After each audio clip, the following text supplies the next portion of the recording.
This is the Reason interview with Nick Gillespie.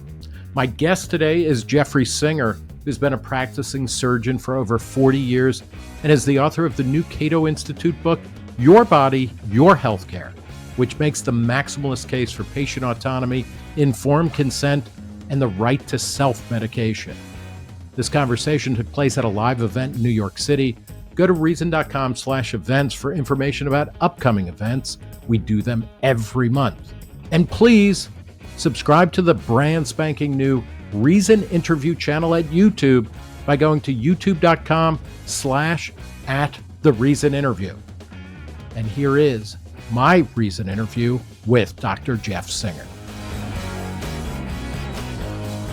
So before we talk about your book, you are a general surgeon.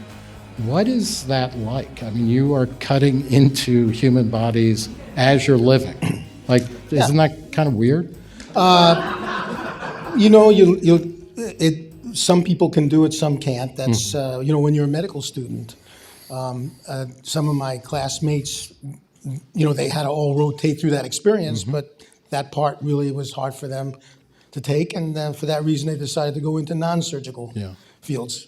Did you know you always wanted to be a surgeon, or you weren't sure? Actually, every rotation I took, I said, this is what I'm going to do. Yeah. Except for psychiatry, interestingly. But, and then I had to make a decision as it was time to apply to residency programs. They call it postgraduate education these days. And it was really very difficult because I liked internal medicine a lot. I liked the... What does internal medicine mean? That's the thing, diagnosing and treating diseases without surgical, that are not surgical problems like diabetes, high blood pressure, heart disease. That's like doing horoscopes, right?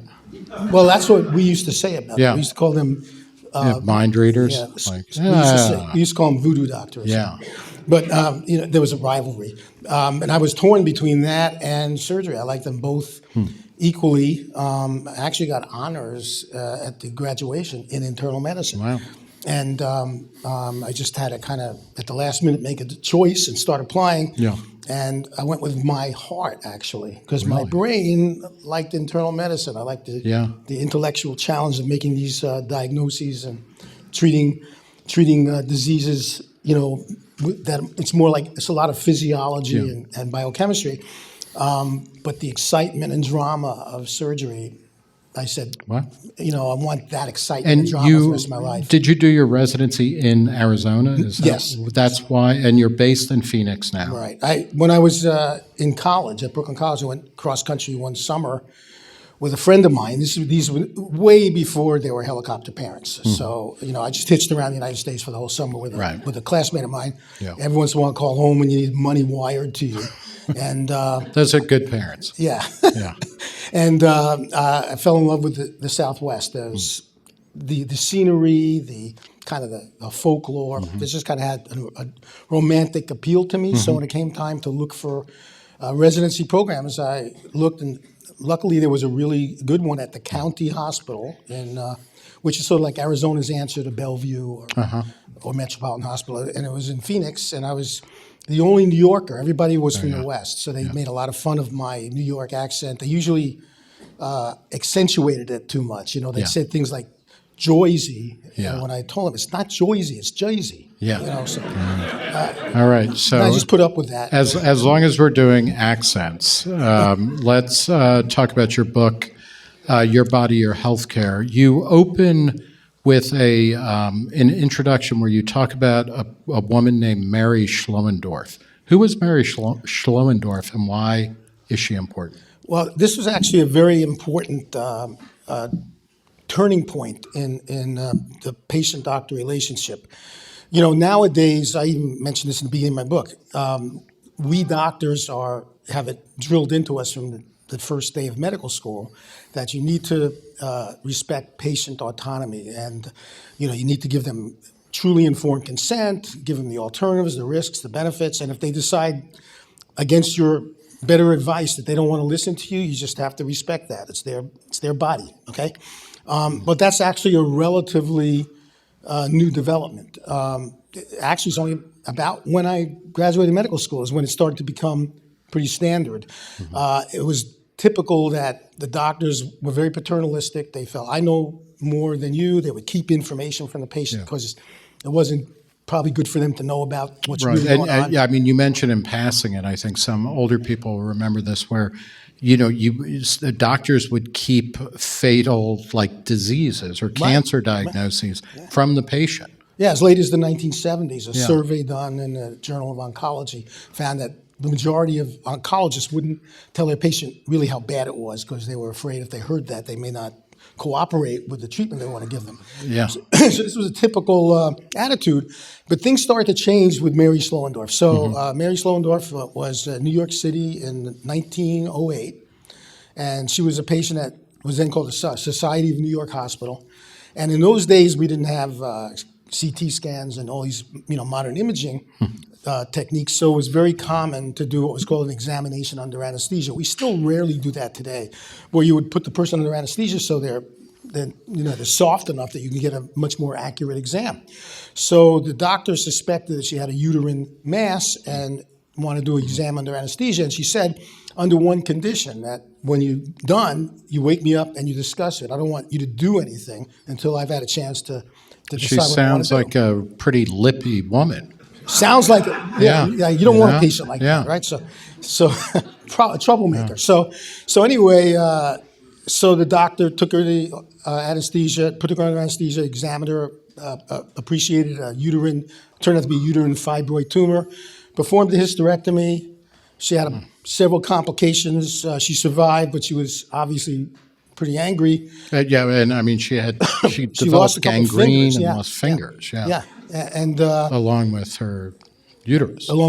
Right? And so she sued, and on the first go around she won, and then it was appealed. And in the appeals court, the majority opinion, which was authored by then Judge Benjamin Cardozo, who later became a very highly regarded Supreme Court justice, he said, and now I'm going to have to paraphrase it, the exact words are in the book, but he basically said that every adult of sound mind is an autonomous sovereign entity, and to do something to them without their consent constitutes an assault. And that was kind of a very important, most people who've gone to law school know about this. It was a very important event, but it wasn't like it changed everything. There were several other suits that took place around the same period in different parts of the country, all centered around that. But the words of Judge Cardozo still resonate today. And it took until, like I said, we had the Tuskegee experiment, syphilis experiment, where that. Patients were not told there was a cure for their syphilis because the doctors wanted to see just how. Well, they just knew that these guys were patriots, so they'd be like, you know what? No, I'll keep the syphilis. And let's see where it goes. They wanted to see the total progression of the disease to the end, and if they told them, we could treat this now, well, then they may not cooperate in the experiment. Things like that were going on. That's not long ago. You talk about how over time, and it took decades for the patient-doctor relationship to kind of be leveled, where the patient was equal in the discussion and we're there. But then the book is really predicated upon the fact that, okay, that's pretty good. Like doctors and patients are kind of equal. But there's a third person in the exam room, in every exam room, and it's the government. And can you kind of, lay out your thesis about, where does government fit into this scenario? And I'd like to also stipulate that people in this room might be thinking, well, my doctor's not like that. So, we're humans, so not everyone has been perfect, but we're taught. That's our ethical credo. So, so meanwhile, the government doesn't seem to respect patient autonomy the way we do. So the government tells us, for example, tells every adult, and for the purpose of this discussion in my book, I'm talking about adults because it gets much more complicated when we're talking about minors. But it tells adults what kind of person they can consult for healthcare advice, what kind of degree they must have and where they have had to train, what type of healthcare profession they can get advice or treatment from. It tells them what kind of medicine they're going to be allowed to take, whether or not the government thinks that it's safe for them or the government just thinks it'll work and help them. And sometimes it even says that if you're going to take a medicine, you can only take it if you get a permission slip from another adult like you who happens to be a licensed gatekeeper. Mm-hmm. That's another way of saying you got to get a prescription from a licensed healthcare practitioner. Mm-hmm. It tells you what you can put into your own body. Mm-hmm. I mean, when it comes to certain substances like, currently illicit drugs, well, it could put you in a cage for putting something in your body that the government doesn't approve of. And these are just some examples. Even things that are illicit, it tells you, what it tries to direct you into what licit substances you can put in your body. Right. So, as I say in the introduction, in summary, the government does to all of us every day what Mary Sloendorf's doctor did to her. And that's where I start off the book.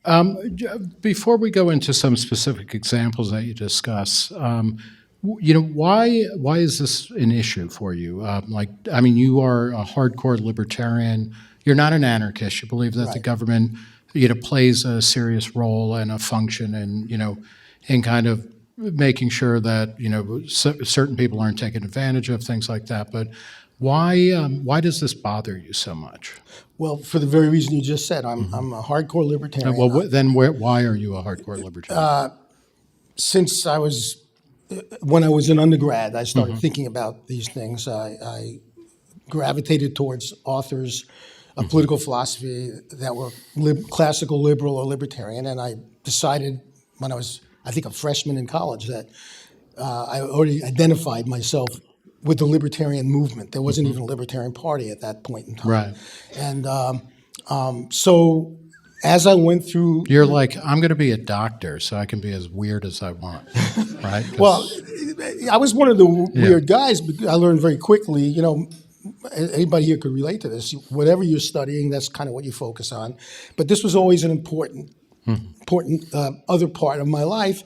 And sometimes I get into conversations with students at, in the student union building or in the quadrangle on political philosophy, which you didn't see a lot of pre-med students do, but this was always mattered to me. And then I kept that philosophy with me. In fact, I had a subscription to Reason magazine before I got into medical school.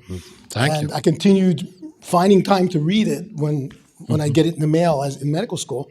And I was always finding myself, when I had the time to think about it, because a lot of times you're just memorizing and regurgitating, and that's the way you learn in medical school, but when I had time to think about it, sometimes I reflect on things and I find it personally offensive.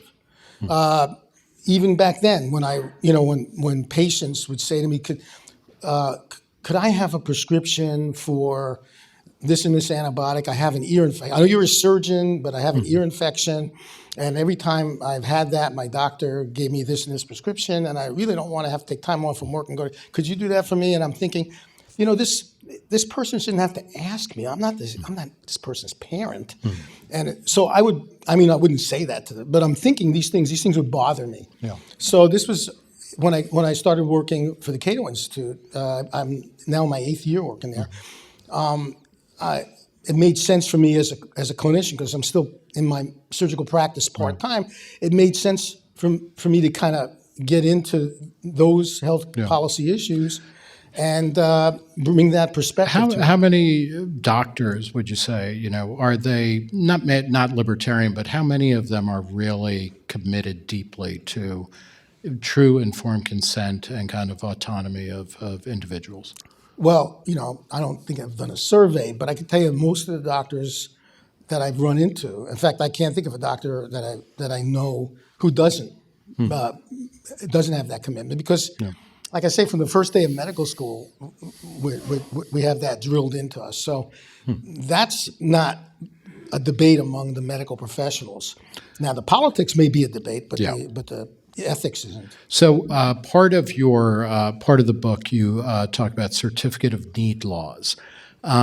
What's interesting about certificate of need laws, they're not really that old, at least in their modern iteration. I think they date back to the early 70s.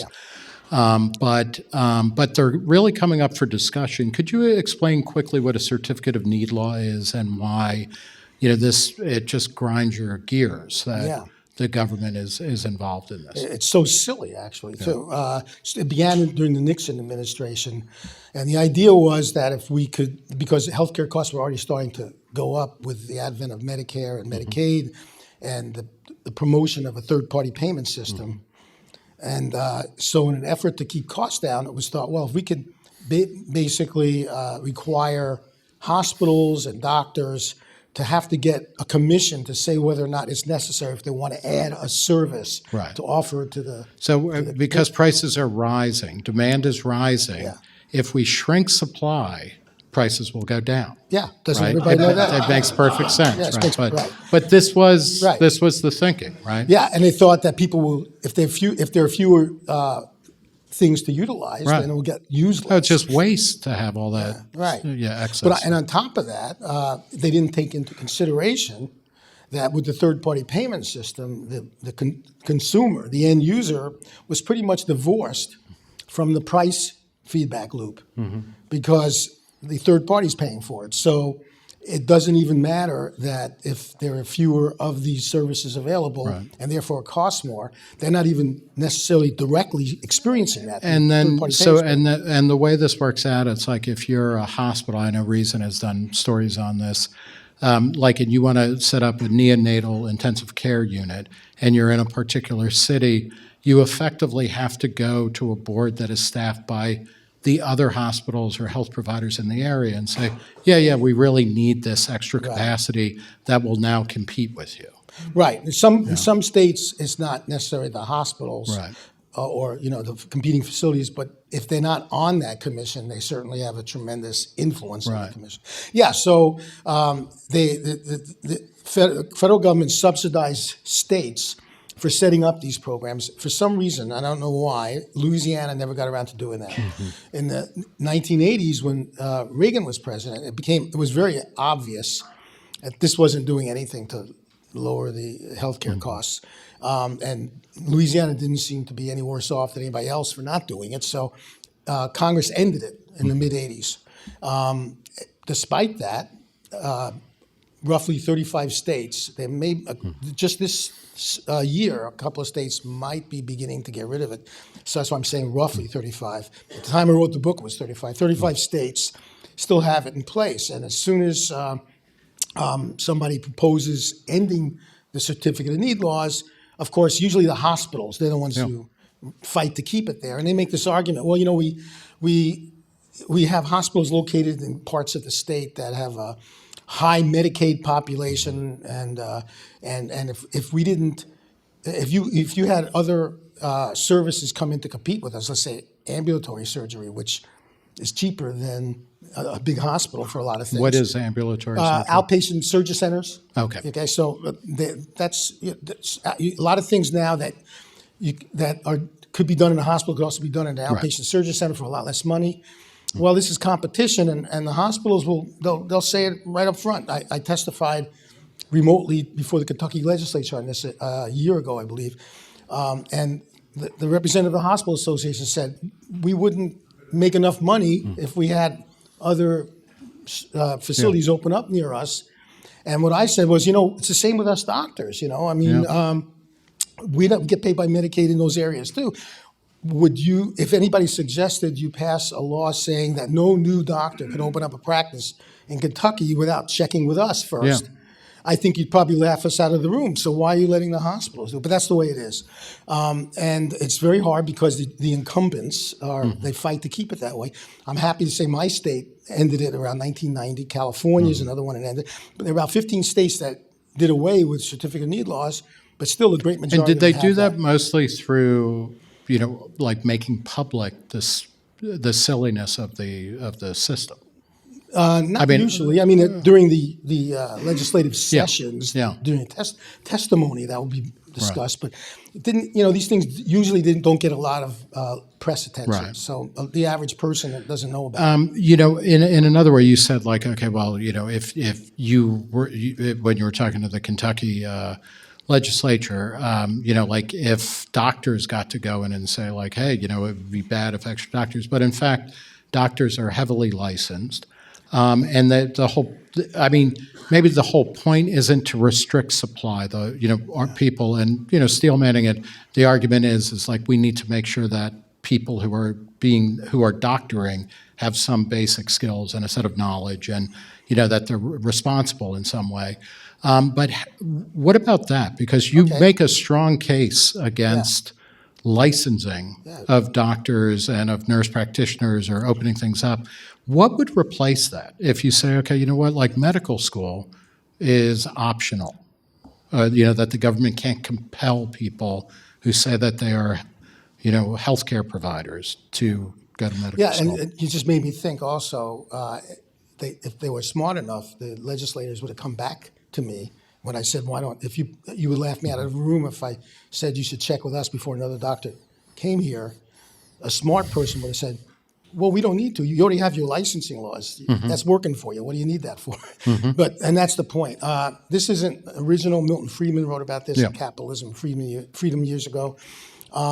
Licensing only protects the incumbents. It doesn't protect the customers. And almost every time in history we see licenses created, it's usually the people in the field who are asking the legislature to license them. It's not the customers who say, hey, we're getting really hurt here. Could you guys license these people? It's usually the other way around. We're doing this to protect you from people who compete with us who might not be as good as us. So I in the book, I give this example, and this is the same in every state. So I've been a surgeon for 45 years, as we said, and in every state, I have to take continuing education credits a certain amount a year in anything, as long as it's accredited.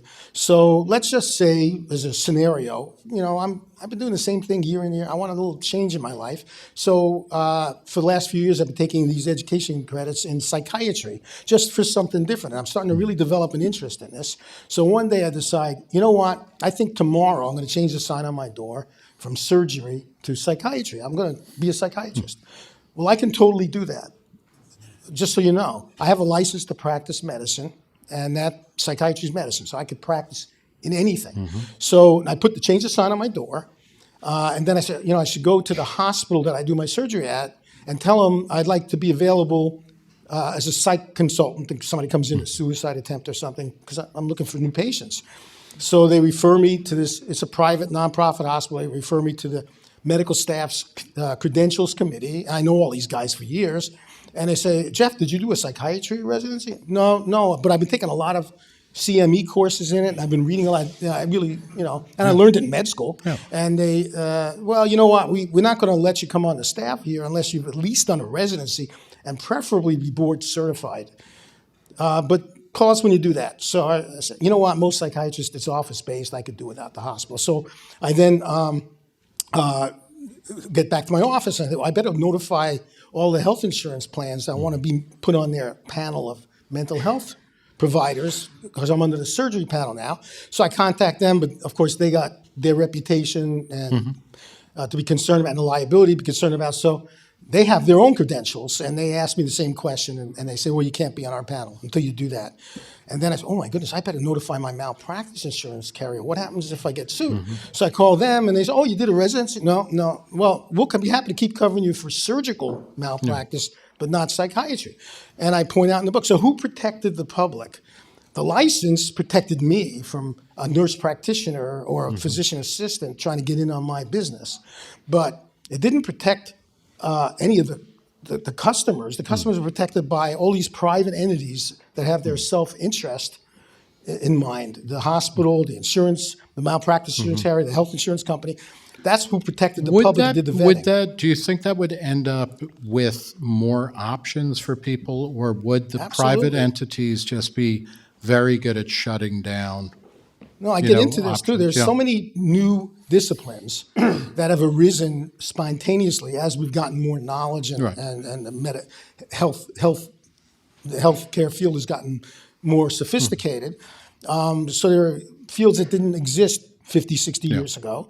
And as they mature, a lot of the people who are focused on that area, they kind of have meetings and organize organizations that come up with what they consider to be best practices and certify others. All these things would come into existence. Not only that, but if it wasn't a rigid monopoly, You could have things like, let's say, this has come up in the state of Washington.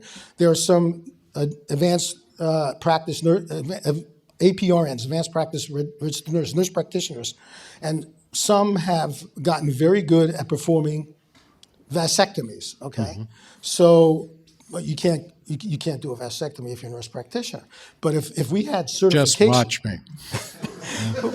well, if we had certification organizations running this whole thing, and you could envision where, let's say, the the American Board of Urology, which is a private nonprofit organization, would say, we're willing to credential people who have not completed urology residency programs in some simple, less complex urologic procedures, if you could persuade us based upon your real world experience and your knowledge that you can do it. So you could envision, again, when there's not top down and there's competition, you could envision people being like certified to do this procedure. Right. And then anything else, they're not certified for that. Now, would you also, and I've read the book, and based on your argument, if somebody wanted to go to an unlicensed provider for medical care, you would be okay with that? Of course. Yeah. And then it would be that person and the unlicensed provider, if something went wrong, that's between them. Last time I had my house painted, I had a painter who was not licensed and bonded. And it was, I felt, is a vasectomy, a paint job is even more reversible than a paint. Yes. But I know, maybe that was a bad analogy. But the point is that we're adults. And we don't need the government telling us whether this person is good enough for me. Or it's a safe decision. I'll be the judge of that. Right.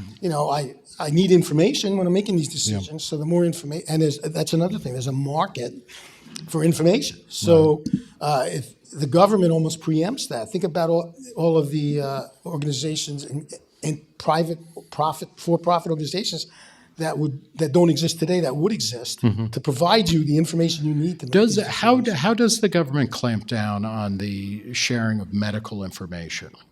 Does it actually suppress? It definitely suppresses the ability of people to go into business to, I'm doing surgery in my basement, but do they actually suppress the information by which people would figure out this is good or bad practice? No, they don't do that to my. In fact, now with the advent of things like AI, it's actually empowering. I myself have, just to play around, I've gone on ChatGPT and fed in a couple of signs and symptoms and asked it, what is this? And it's amazing. Yeah, I've seen studies that talk about how AI is doing better at diagnosing than things, but that is also kind of scary, right? If your doctor is like, we got a shitty internet connection, so I'm not sure what to do next. Right. But can I also ask, because obviously we agree broadly on this idea of people, it is your body and you can do with it, you should be able to dispose of it as you see fit to the greatest degree possible. Do you worry that that's going to lead to a lot of people just relying on ChatGPT or sources of information that are bad, and that are incomplete or misleading? How does that correct itself? I think most people are going to, when it's your own body, you do a lot of your own, much better due diligence. In fact, there have been studies that have shown that, for example, and I've seen this in my own experience, when people are purchasing medicines over the counter, they tend to do they look a lot of things up, they read the label, they ask questions. Why is this one has 5 milligrams of this, the other one has 7? They ask the pharmacist. But when there's a tendency that when your doctor prescribes it, you just don't ask those questions. You figure, well, the doctor knows what he's doing. And I can't tell you how many times I've had patients when I'm taking a history and I'm saying what medications you take, they don't know the names of them. They don't remember which is for which. They just trust. They put their trust in the hands of the doctor. And of course, doctors make mistakes too. So if you didn't have this, in a way, having a government monopoly make these decisions makes it easier for things to go wrong, in my opinion. Yeah. Because you're kind of almost encouraging people to not take responsibility for their health decisions. You spend a fair amount of the time in the book critiquing the Food and Drug Administration, the FDA, for lots of reasons. Let's just talk about their drug approval monopoly. And this is something that you call for. There should be an end to the FDA being able to say this drug is legal. I mean, you also say the FDA should not be able to, say this has to be prescription, but this drug is legal, this drug is illegal. Explain how would it work in a world where the FDA no longer has a monopoly on what is a drug that can be sold for medical purposes? Well, many people may not even know there was a world like that right up until 1938 when the Food, Drug, and Cosmetic Act was passed. So there were, again, the same independent vetting organizations. A very significant one was the American Medical Association, and some of it might have been self-serving, but they created a council on pharmacy and chemistry, and they told the pharmaceutical companies, if you want us to certify you as an ethical, that was the term, an ethical pharmaceutical company, then you have to submit whatever your products are to us for testing. And if you don't, then not only will we not call you ethical, but we're not going to let you advertise in any of our various medical journals. So it's harder for the doctors to even know about your product. So most of the big companies that were around those days, Pfizer, Merck, they went ahead and did that. So that was already filling the role. And there are other entities besides them, besides the EMA, that's the biggest one, which it shut that down in the 50s because it got preempted by the FDA. Yeah, and partly, I mean, the FDA grew in power partly because of the thalidomide scare, right? Well, that was 62, yeah. Yeah, and I mean, what's interesting is thalidomide was kept off of the American market by the existing regulatory state. But can you talk a little bit about, this is the thing that people bring up. If you get rid of the FDA, it's going to be thalidomide all over the place. Why is that wrong? A couple of things. First, the irony is, so from 1938 until 1962, if you wanted to bring a new drug to market, you had to convince the FDA that it was safe. They even put if you look at the transcripts, the congressional hearings, the sponsor of the bill said, we don't want in any way to interfere with an adult's right to self-medicate. We just want to assure that their self-medication is safe. So even then, they gave at least a bow of a gesture. Gesture towards that. But as a result, this drug came out called thalidomide, which was designed to treat nausea during pregnancy, morning sickness, and it was very effective for that. The only problem is you don't want to take it when you're pregnant, right? So because it's quite a conundrum. So it caused a lot of birth defects. Now the FDA hadn't gotten around to approving it in this country yet, but it was approved in Europe, and many doctors, they had permission. They were handing out samples to patients saying this isn't, we don't even know if they said this isn't FDA approved yet, which would have been informed consent. But remember, this is in the 60s. We weren't into informed consent that much yet. They just said, here, try this. It's a new thing coming out. And so there were some defects here. So, of course, we had lawsuits and all that. So the tort system took care of things. But Congress has to, usually after it's already taken care of itself, Congress swings into action and passes legislation. So they passed the Kefauver-Harris amendments to the Food, Drug, and Cosmetic Act in 62. And it said, okay, from this point forward, not only do you have to prove that it's safe, but you have to prove that it's effective for whatever it is you designed it for. Now, you may say, well, I don't understand the connection there. We know it's effective. It wasn't safe. But that's what so that just added a whole bunch of years onto the approval process and costs. And by the time a drug we can get access to that drug, we don't know how many people suffered or died waiting. And in addition to that, there's ate up a lot of the time on the patent. So there was little time for the developer to recoup their R&D costs, so they would charge a lot. So anyway, now, ironically, to this day, clinicians, not just doctors, licensed prescribers are allowed to prescribe what's called off-label, which is, so when you're a drug company applying, let's say for thalidomide, your application says this is to treat nausea in pregnancy. So they go through all those tests, and the FDA says, okay, this drug is approved to treat nausea in pregnancy. You can put that on the label. but they're based on the knowledge of how the drug works and what you, and a lot of clinical research going on around the world. Doctors go to meetings and they say, you know, this drug actually might also be helpful for another condition, and that's called off-label use. You're using it for something that's not on the label. 20% of all prescriptions in this country are for off-label use. Sometimes we learn later that turns out it was a dud. Sometimes we end up learning it's a good thing we do that. For example, later on, thalidomide was used off-label to treat leprosy and multiple sclerosis. I'm sorry. Malaria? No, multiple myeloma. Okay. Multiple myeloma. And now there are better drugs than that, but it was used for that. So it had other uses. So according to the FDA's rules, and again, you may scratch your head about this, I may have to wait 10 to 12 years for you to give me permission to prescribe this for condition A, because that's what was on the application. But once you approve it for that, as far as you're concerned, FDA, you're the doctor. You want to prescribe it through B through Z? Well, use your judgment. You're the doctor. So then why do I have to wait all this time for A if I'm okay with B through Z? So that's the way things are today. So what's the alternative? Is it to abolish the FDA, which, you know, that's one way? Is it also to allow, you know, if drugs are made legal in other countries, you know, just to say, like, if a drug is legal somewhere, it's legal here, or like, how do you get around that? Okay, well, first, as far as the prescribing, the FDA starting in 1951 says we're going to decide what's prescription only and what's over the counter. Prior to that, it was the pharmaceutical company that made that decision.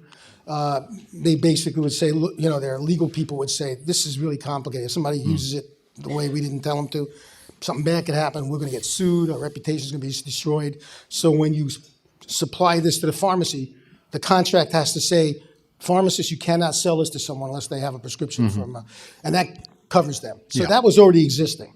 And if we ended the FDA's monopoly on this, a lot of things would still be that, especially with the complicated drugs we have today. I mean, you probably wouldn't be able to get chemotherapy over the counter. So, so there'll still be that. But there'll be a lot of things you can get over the counter. For example, in 100 countries, you can get birth control pills over the counter, not here. I guess that's starting. Right. One brand of one type. Okay, so with something like that, is it the pharmaceutical company saying, like, we don't want it over the counter because we charge more? Sometimes or, it's that. You know, and we have certain types of legal immunity, or, you know, you know, this is one of the critiques of the medical system, among other things, is, you know, that big pharma is running the show because everything is built to maintain their profit centers. Well, that's part of it. It's not black and white. So in some cases, like with naloxone, when the FDA was asking the pharmaceutical company that makes naloxone nasal spray to ask it, which, by the way, it didn't have to do that. It could have just done it. To ask it to make it over the counter, and they pleaded with them for years until they finally did, where they could have just done it, but they tend to defer because they're captured by the pharmaceutical companies, and the pharmaceutical companies can make much more money with a prescription drug. You would think it would be the opposite since it's a more limited customer base, but because third-party payers pay for prescription drugs and they can overcharge them, whereas if they're dealing direct to consumer, our experience has been when these drugs become over-the-counter, the prices drop or else people won't buy it. So that's one issue, but the other issue is politics. So for example, Plan B, the morning after pill, emergency contraceptive, that was approved by the FDA in 1999, and by the early 2000s, all the advisory panels and all the professional organizations were recommending that it be over the counter for women of all ages. It took until 2013 in a court order. In fact, even when the FDA said it was okay, it was overridden by Secretary of HHS Sebelius, obviously for political reasons. Why? There's nobody medically who had a problem with it. So, and finally, a judge ordered it over the counter. So there's lots of different things at play. She needed it within 48 hours. Exactly, right then. But to your other question about like alternatives to the FDA, so they're actually ideally we should just let the market take care of it, but there are intermediate steps that are politically more feasible that would help. And there's an idea actually that's seen its form in legislation in Congress since 2011 on and off. So this is potentially doable. And it's what they call drug reciprocity, which is it's actually a poor choice of word because reciprocity suggests you do this for me, I do this for you.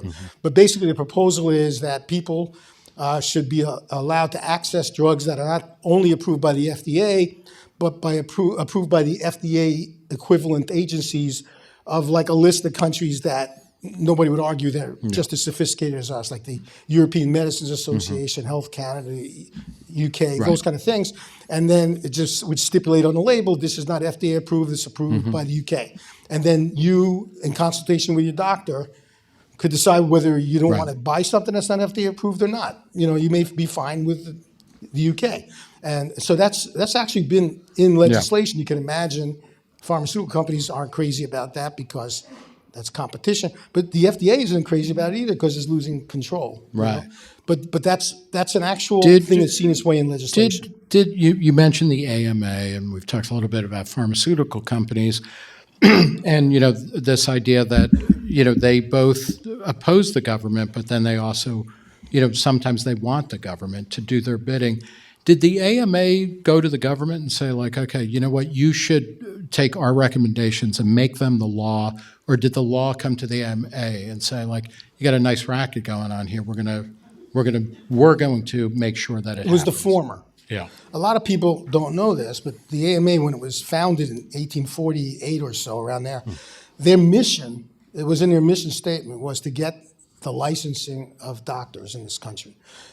In that period in our history, there was no licensing of anything. And medicine wasn't as scientifically advanced as it is now. So there were 3 or 4 prominent competing medical schools of thought, so to speak, like homeopathy. And was osteopathy part of it? Osteopathy came about in the 1890s, but that's another one. Yeah. So they would go to state legislatures and say, you need to license doctors. And in the beginning, they would get rebuffed with, what are you, crazy? It's a free country. You don't need a permission from us to just... and some states did it. New York was one, no surprise, right? They've always... but then during the Jacksonian era, when everybody was rebelling against... elites. And cronyism, because it was cronyism, they all got repealed. So it wasn't until the late 1800s that they started having success. The AMA created state chapters in every state, and they all lobbied the legislatures. And by this time, it's post-Civil War, kind of the early progressive era, and there were already some licensing of some trades, so it wasn't an alien concept. And when they got doctors licensed, and they argued, we just want to protect people from, people who don't know what they're doing.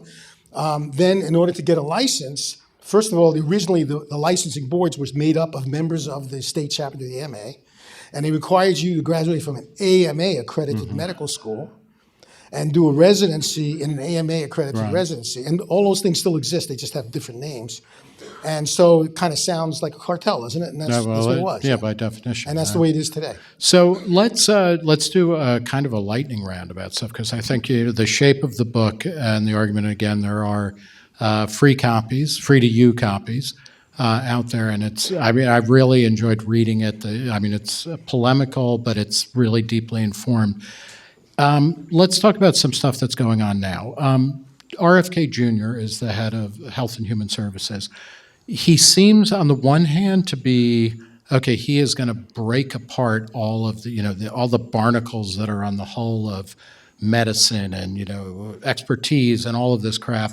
On the other, from another perspective, he seems kind of crazy. What do you think what's the potential for him, both good and bad? I got a lot of trepidation, because to me it comes across like he wants to break up the current system and replace it with what he thinks should be an authoritarian system as opposed to the current authoritarian system. And so this is like where he wants to ban direct-to-consumer pharmaceutical advertising because he hates the pharma companies. Right. And why is that bad? Well, in fact, when he was running for president as a Democrat, there was a town hall on News Nation, and he said something that spoke to me. He said, look, medicine's not a priesthood. Everybody should do their own due diligence and make their own healthcare decisions. And I thought, that's great. In fact, that's what I was writing about. But then in that same town hall, he said we should ban direct-to-consumer advertising. So I thought to myself, well, wait a minute, then only the priesthood gets to know about this stuff, right? So, I can't find out what's available and then ask my doctor about it, because only a doctor can know. So it's contradicting itself. And I see a lot of his other, I'm all for getting rid of a lot of unnecessary employees at the FDA. Although there may be some, it depends on who's gotten rid of some. Maybe the ones who approve the drugs, and if we have not enough, it's going to make it take even longer for us to get access to those drugs. So, it depends on the details. And then I also worry that he's going to want to, replace one set of government guidelines and recommendations with what he thinks the guidelines and recommendations should be. So in areas like food pyramid. In fact, Eric Bain wrote a nice piece about that in the latest Reason.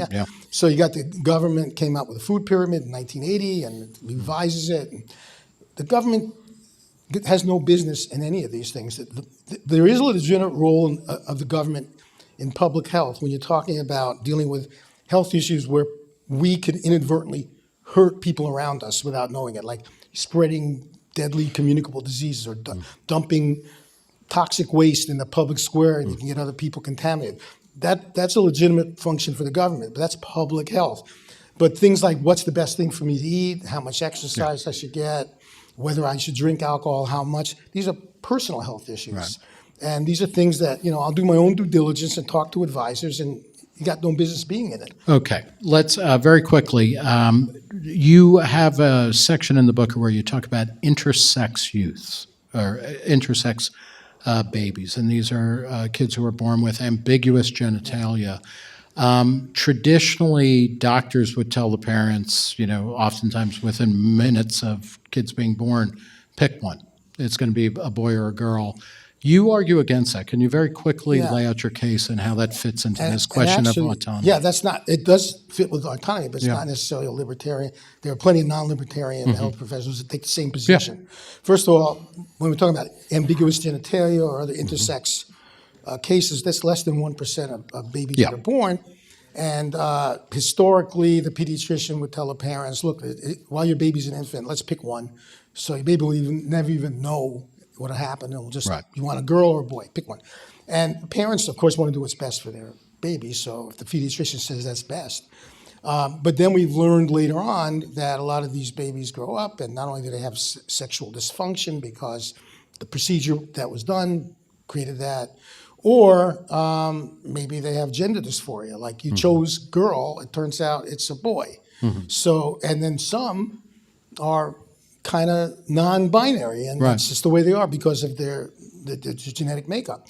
So now it's become pretty standard among healthcare professionals to say, look, if you got to do something as an emergency, like some babies are born where the opening where you urinate is closed. All right, well, the baby's got to urinate, so open the just do that. Let the child grow up to an age where they could truly give informed consent and decide what they want to be. And in many cases, we're talking about a very tiny minority of births. And in many cases, they don't want anything done. They're happy the way they are. And this way, you didn't make a decision for them that's and so you had said that kids or minors present a particular difficulty, but this you give them. You try to bring them as close to majority so that they get to make their own decision. Right. Do you feel that way also about transgender surgery or transitioning, where there might be medical procedures or hormonal interventions that will have lifelong effects on kids? Now that's one. That's one that I must tell you that I'm conflicted about, largely because there's a lot of evidence coming in now that suggests that doing this at an early stage, like puberty blockers and irreversible either medications or procedures, doesn't in any way appreciably reduce problems, mental health problems later, including suicidal tendency. And then there are some cases where, and some of these things have long-term consequences beyond sexuality consequences in terms of bone growth, all sorts of things. So there is a legitimate role for the state to step in to protect the minor if the parents are not meeting their fiduciary moral responsibility. So parents can't sell their kids into slavery, they can't neglect their children, they can't abuse their children. So right now, in my opinion, I'm speaking for myself, and I know others may differ. This, to me, is not a libertarian question. This is more of a medical question. If we all agree that there is a legitimate role for the state to step in to protect the child, I believe that while the science is still sorting itself out, and if the parent decides to give puberty blockers to a child, and we find out 5 years from now that was a big mistake, well, now what are you going to do? So I don't have a problem with states passing laws saying, hold on, you can't do that until a child gets to the age of consent to make their own decision. But my views may change on that as we learn more. Okay. We're going to go to questions. So if you want to start filing up here, and just as we're doing that, Jeff, tell me about right to die. Should patients, as a right of, individual autonomy, should they be able to go to a doctor and say, help me kill myself? I definitely think so. Yeah. I wrote not in this book, but I wrote a lengthy piece for Reason about this. Now, some doctors may say, well, I don't want to be a part of that. That's not why I went to medical school. And that's fine, too. You can't make them do it. But I think that if you want to take your life, that's your life, and you can do that. There's also a tendency, when states start allowing this, it gets tricky with certain things, like depression, okay? So one of the symptoms of clinical depression in many cases is you want to kill yourself. Suicidal ideation. Yeah. And that may be actually treatable. Right. So it gets to be a tough call if you go to a doctor like a Dr. Kevorkian type doctor and say, he always has the same diagnosis. Yeah, I'm walking around wanting to kill myself. And why don't instead of you the doctor step in my car? Yeah, let's step right in. We could take care of that as opposed to try and treat it. Do you think we're getting closer to a golden era of not just doctor-patient kind of informed consent, but the government getting out of the way? Unfortunately, no. Not to what I'm seeing. I mean, like I said, I hear some things that give me hope when I hear RFK talk about certain things. But about seed oils, we're finally going to be liberated from the tyranny of big seed oil. Yeah, but right now I see almost all of the politicians who give lip service to it, but they tend to still want to be in control. Jeff Singer, everybody, please. Now we're going to do